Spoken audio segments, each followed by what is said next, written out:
Fala galera do Pré-Porto, tamo junto nessa.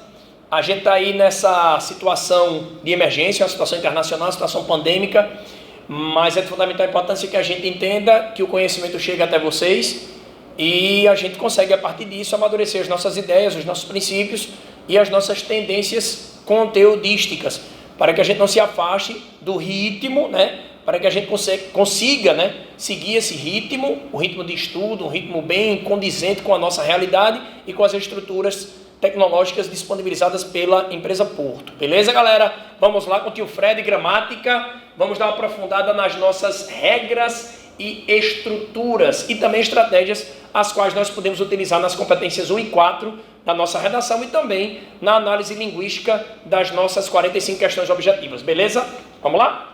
Coesão sequencial. Coesão sequencial, a gente já viu em sala de aula, eu já passei para vocês. A coesão sequencial não é um modelo de coesão por substituição, é um modelo de coesão por relação lógico-semântica. As orações subordinadas adverbiais, concessivas, condicionais, comparativas, certo? E por aí vai, as proporcionais, as finais, as temporais e as orações coordenadas sindéticas, tá? Aditivas, adversativas, certo? Alternativas, explicativas e conclusivas. Coesão sequencial não é por substituição, é por elemento linguístico capaz de gerar relação lógico-semântica. De boas? Avança. Coesão lexical. Se fala em lexical, fala em léxico. Se fala em léxico, fala em palavra. Então a gente vai para a coesão por palavra. O que é coesão por palavra? O que é coesão por vocabulário, não é? O que é coesão pelo modelo de vocabulário que a gente utiliza em língua portuguesa. Então vamos lá, coesão lexical, você vai pegar o seu módulo, o seu material Bernoulli, vai para a página 79 e vai acompanhar com o Fred. Primeiro parágrafo, a coesão lexical articula as ideias, pode sublinhar, a coesão lexical articula as ideias. Na segunda linha, por meio de substituição, tá vendo? Agora é substituição, show! Aí você sublinha a partir da terceira linha. Vai pegar a terceira e quarta linhas. A substituição de um termo por outro ocorre pela proximidade semântica. Proximidade semântica, que é a proximidade significativa. A proximidade de significação. Eu vou até colocar aqui, ó, proximidade de significação. Proximidade de significação. Proximidade de significação. Tranquilo? Vira a página, vai imediatamente a página 80. Aí você vai fazer mais alguns destaques para que a gente possa dar motricidade ao processo. Vamos lá. O vocábulo, primeiro parágrafo, página 80, lá em cima. O vocábulo é a marca linguística construtora desse procedimento coesivo. O vocabulário, o vocábulo, certo? O repertório que você tem. A gente fala muito em repertório quando a gente trabalha em língua portuguesa, principalmente preocupados, com as competências 2 e 3 e a 5 também, porque tem a proposta de intervenção social. Então a gente usa muito a palavra repertório associada à questão da aquisição do modelo sociocultural, a questão da filosofia, da sociologia, da história, da geografia e das outras áreas afins, para que nós possamos adquirir conhecimento e produzir melhor os nossos textos associados às competências 2, 3 e 5. Mas é importante a gente entender que o vocabulário é fundamental para as competências 4 e 1 também. Então ele fala em vocabulário, é importante ter um repertório de vocabulário também, até para a gente entrar na frequência da coesão lexical, tá? Não é repertório apenas sociocultural, repetindo, que serve para as competências 2, 3 e 5. É o repertório vocabular, é o repertório lexical, que vai servir para as competências 1 e 4, prioritariamente a competência 4, já que nós estamos falando sobre coesão, beleza? Aí ele diz, a palavra água, ao ser retomada pela expressão recurso natural, quando você vai criar um vocabulário para substituir outro, um vocábulo para substituir outro, uma palavra para substituir outra, não obrigatoriamente você precise trocar palavra por palavra, você pode trocar palavra por expressão. Não tem problema algum. Essa expressão formada também vai ter o poder de sinônimo. Vai criar o que a gente chama de coesão lexical por relação de sinonímia, tá? Quer ver? Água, recurso natural. Beleza. Expressão do mesmo campo semântico. evidenciou-se assim a coesão lexical. Última linha deste parágrafo, evidenciou-se assim a coesão lexical. Água, recurso natural. Eu tenho a liberdade para criar sinônimos, não obrigatoriamente substituindo palavra por palavra, mas substituindo palavra por palavras ou por expressões. Beleza? Aí aqui a gente já entra com o conceito de, sinonímia. Vamos botar aqui um pontinho. A coesão lexical reside também no conceito de coesão por sinonímia, tá? E aqui tem uma situação bem interessante, que ele diz assim, ele coloca uma tira cômica, você está vendo a tira cômica aí, você está no seu material, você está na página 80, aí ele diz assim, Tuta, você é um bom menino. Sabia que as crianças têm a missão de construir um mundo melhor? Crianças, sublinha crianças. Isso se chama inversão de papéis. Os pequenos arrumando bagunça dos adultos. Crianças, pequenos. Aí a gente vem para cá, e coloca crianças, tá? E associa a pequenos, tá bom? Beleza. Aí você diz, professor, pequenos é uma palavra igual a crianças. Não, não é uma palavra igual a crianças. A palavra igual a crianças é crianças. A palavra igual a pequenos é pequenos. Pequenos é uma palavra, é um vocábulo, certo? É um elemento lexical de significação semelhante a crianças. Relação de sinonímia não é relação de igualdade, é relação de proximidade de significação ou de aproximação semântica. Aproximação semântica. Olha aí como é lindo, coisa linda. Olha aí como é bom aprender português, tá vendo? Então você tem aí crianças e tem pequenos. Nesse texto a palavra pequenos retoma a palavra crianças, obviamente. Então, pequenos retoma a palavra crianças. Eu posso também acusar a questão da anaforização, porque eu tenho uma palavra que retoma a outra. Lembre-se de que o processo de anaforização se dá predominantemente por pronomes, mas também pode se dar por palavras e expressões que têm a capacidade de retomar outras. E também pode se dar até por verbos. É o famoso verbo vicário, que tem a capacidade de retomar uma menção verbal que já fora construída no seu texto, tá bom? Então você tem verbos que retomam verbos, verbos que retomam pedaços do texto, certo? Você tem também pronomes que retomam pedaços do texto, pronomes que retomam uma palavra só do texto, e você tem também a relação de palavras ou expressões que retomam outras palavras ou expressões já mencionadas, ok? Evita-se com isso a repetição desnecessária de termos. Sublinhe, abaixo da tira cômica, evita-se com isso a repetição desnecessária de termos. O principal objetivo da coesão, numa proposta de redação, por exemplo, ou num texto em norma culta, a gente trabalha com algumas variantes da gramática, mas a variante da gramática que determina os nossos procedimentos na prova do Enem e nas provas dos vestibulares remanescentes é a variação culta, tá? Então, no processo de variação culta, é de fundamental importância que você lembre que é importante, que é decisivo evitar a repetição de vocábulos, a repetição excessiva, o excesso, de repetição. Então, uma das estratégias é você utilizar as palavras semelhantes, as palavras com significação semelhante, com semântica aproximada, para que você não possa repetir excessivamente e perder ponto na competência 4, que é a parte de coesão, ou recorrer a um erro em uma das alternativas corretas da prova objetiva. Ok? Coesão por nominalização. Beleza? Agora a gente vem para cá. Coesão por nominalização. Coesão por nominalização. Lexical e agora coesão por nominalização. Quando ele fala em coesão por nominalização, preste atenção a um detalhe bem interessante que eu vou colocar aqui, Variação morfológica. Quando você ouvir falar em morfologia, você vai lembrar do estudo da formação das palavras através de prefixos e sufixos, predominantemente falando, tá? E você também vai lembrar que morfologia é o estudo das classes de palavras. Então, a variação morfológica é a variação das classes de palavras. Nesse caso, eu não vou mexer com prefixos e sufixos, certo? com outros tipos de derivação. Eu vou mexer com as classes de palavras. Classes de palavras. Aqui, ó. Beleza? Então, coesão por nominalização. O que acontece muitas vezes no texto? Eu tenho uma palavra e eu não tenho mais artifícios para buscar alternativas, né, para evitar repetição.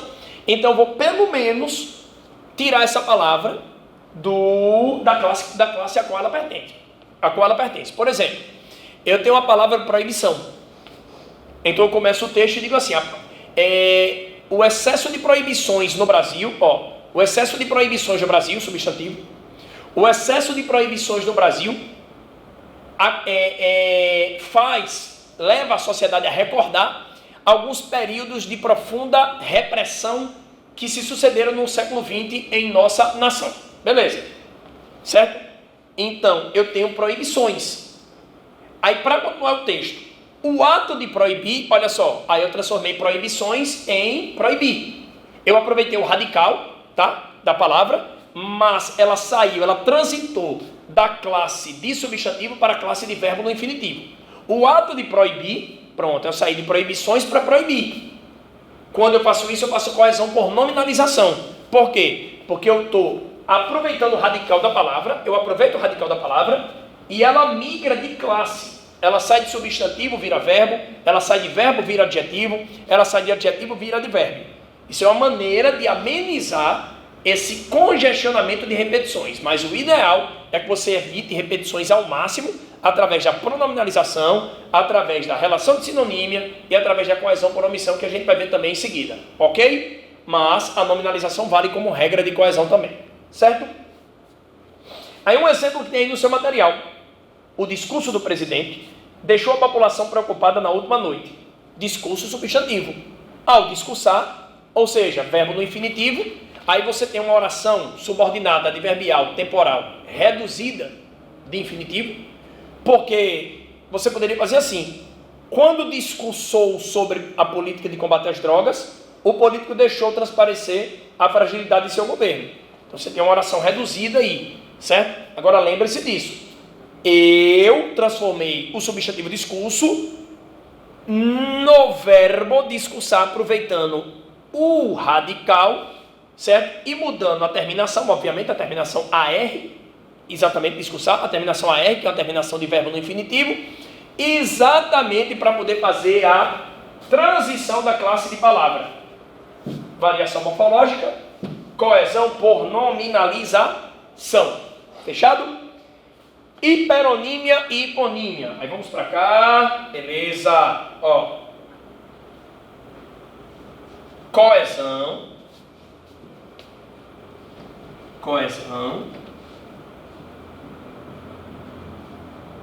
por hiperonímia e hiponímia. Coesão por hiperonímia e hiponímia. Setinha, beleza? Vamos lá.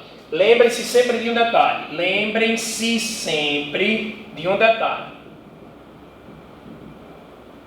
Hiperônimo. Bom, hiperônimo é o geral. Hipônimo é o específico.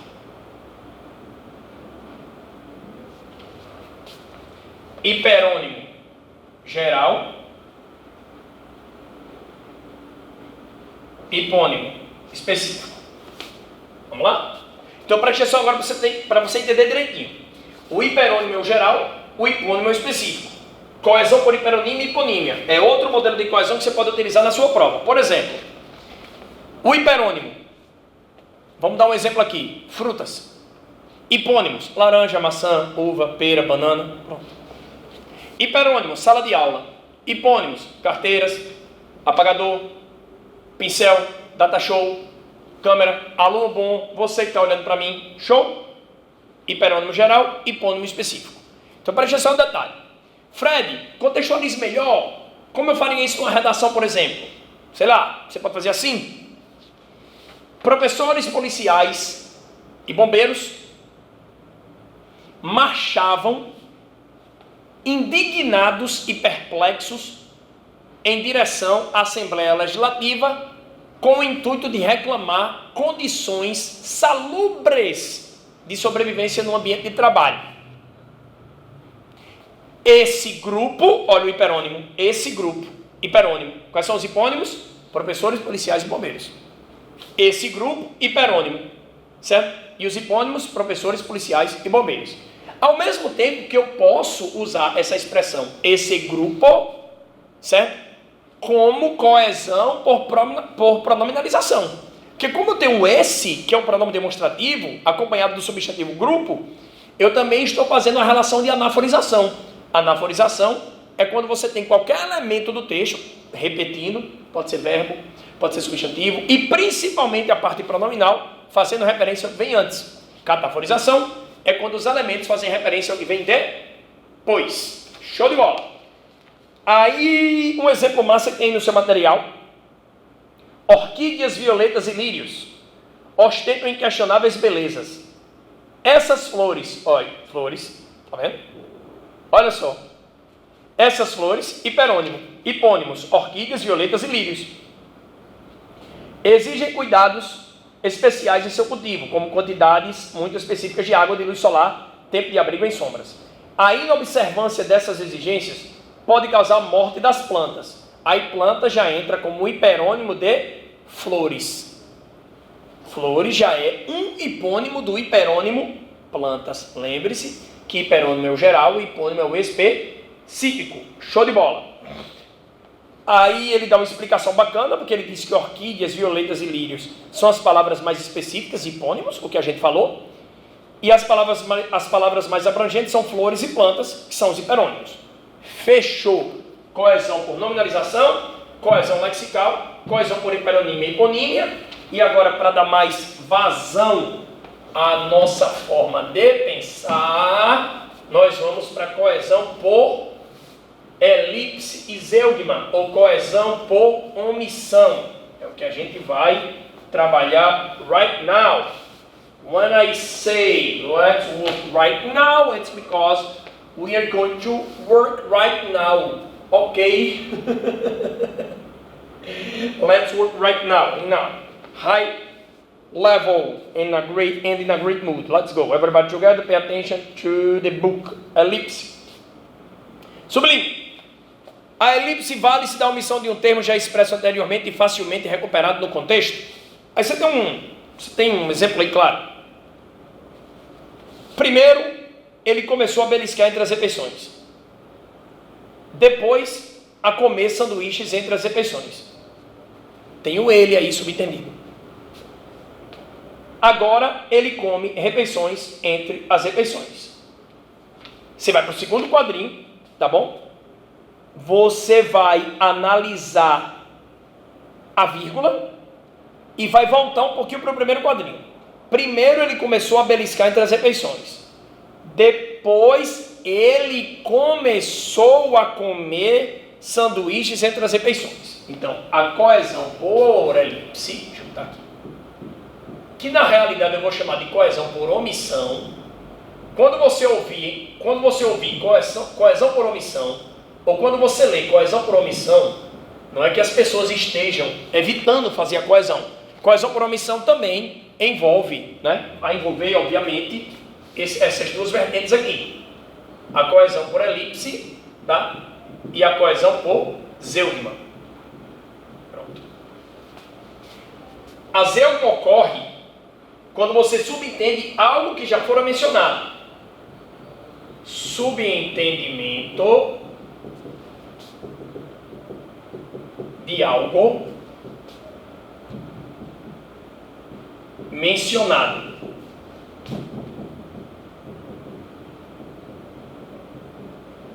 Explícito. Beleza? Então olha só.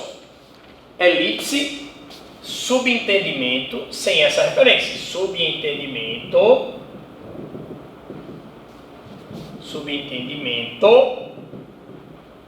sem a referência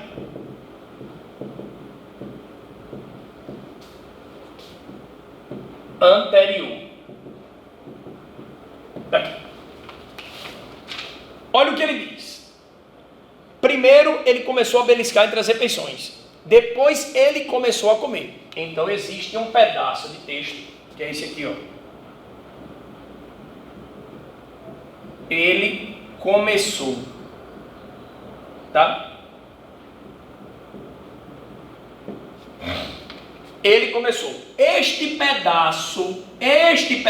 fragmento que está lá no primeiro quadrinho é escondido, oculto, desinenciado, implicitado, subentendido no segundo quadrinho. Eu tenho sujeito e verbo. Então, eu tornei subentendido, eu tornei escondida uma estrutura que já fora mencionada. Então, eu tenho um caso de coesão por omissão associada ao processo da Zeugman, tá bom? Porque eu estou subentendendo o que fora mencionado, tudo bem?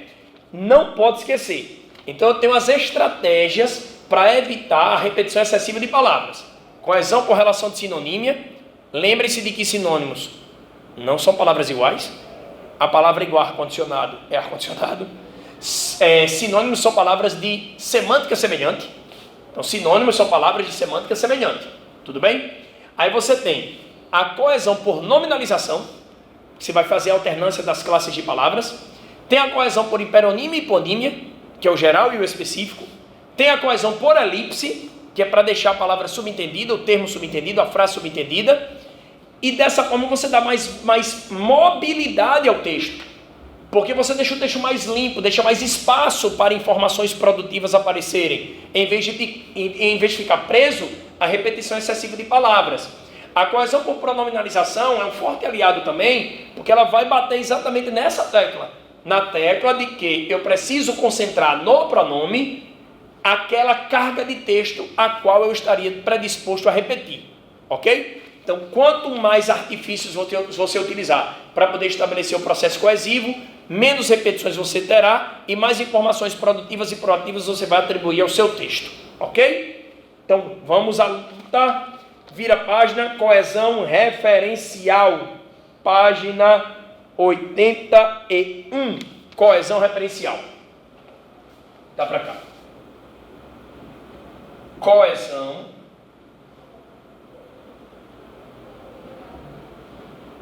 referencial.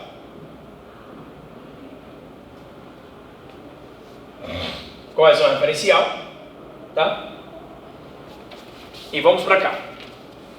Na coesão referencial, eu vou precisar exatamente dos pronomes, tá? Eu vou dar uma dica a vocês, porque vários pronomes podem nos ajudar, vários, tá? Na prova objetiva, obviamente, nós temos uma carga de pronomes maior a ser utilizada.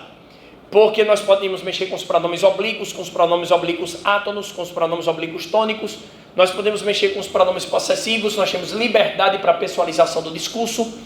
Na redação, a gente só pode mexer com a terceira pessoa, então a gente fica um pouquinho mais limitado, tá? Mas mesmo assim, a gente vai utilizar os pronomes adequados para poder evitar essas repetições e, ao mesmo tempo, estender a capacidade de sequenciação de raciocínio do texto, respeitando o princípio da progressão temática, beleza? Vamos para cá?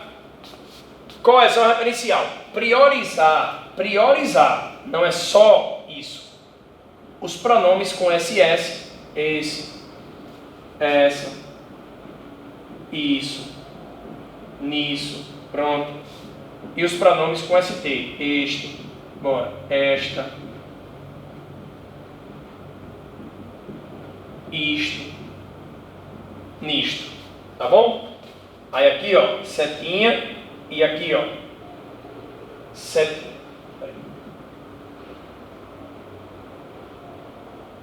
Setinha. Aqui, pronomes demonstrativos com SS,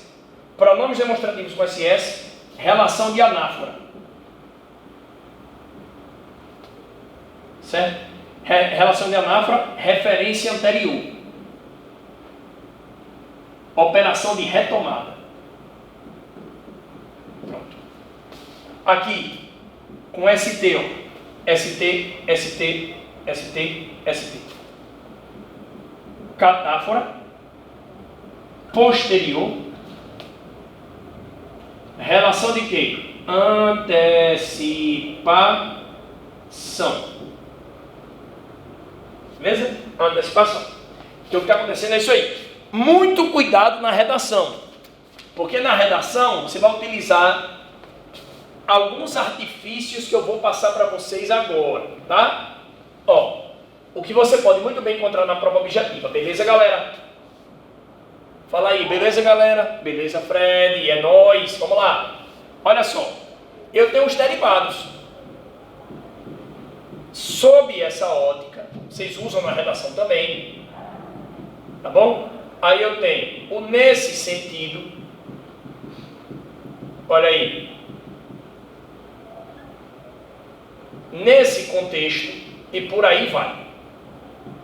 Nesse contexto e por aí vai. Certo? São os derivados.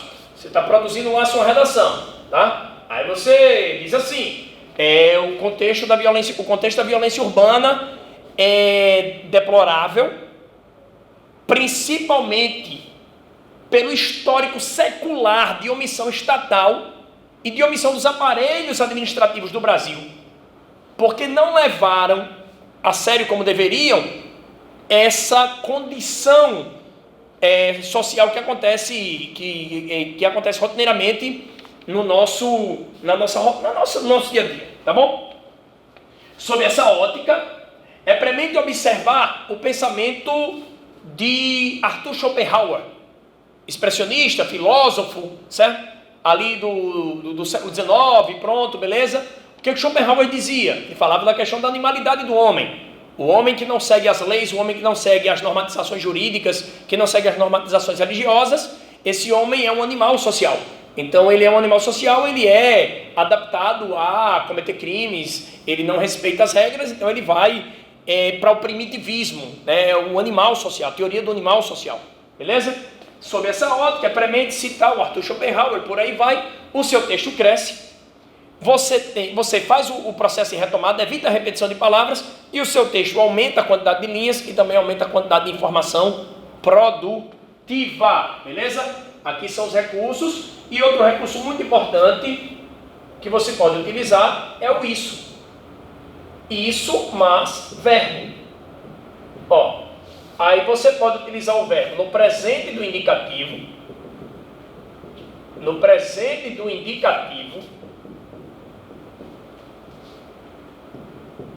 pretérito perfeito do indicativo, tá? E no pretérito perfeito composto do indicativo. Daqui. Presente do indicativo. Isso reflete, olha aí, isso reflete, beleza, presente indicativo, presente indicativo. Isso reflete, pretérito perfeito do indicativo. Não é interessante para a redação o imperfeito. Isso refletiu, ou seja, pretérito perfeito do indicativo, a ação começa e termina no passado. E o pretérito perfeito composto do indicativo, que trabalha com locução verbal, já que é composto, ó, isso tem refletir. Pronto. O pronome isso, assim como os outros que eu acabei de mencionar, são pronomes de longo alcance, então você não vai retomar apenas uma palavra, você vai retomar o texto inteiro. Ou, desculpe-me, você não vai retomar apenas uma palavra, você vai retomar uma parte significativa do texto. 2 linhas, uma linha e meia, certo? Então, são pronomes de longo alcance que servem para que nós possamos nos conectar, estabelecer o processo de sequenciação, certo? E trabalhar com uma visão mais distributiva do texto, para que as informações sejam concatenadas e organizadas de modo a gerar uma compreensão mais produtiva para a gente. Coesão referencial, coesão por pronome, certo? Na sequência, outros pronomes serão mencionados para vocês e outras formas de construção. Tudo bem? Acompanhe as nossas aulas. Fiquem com o Fred, o professor que resolve a sua prova. Valeu, galera do pré!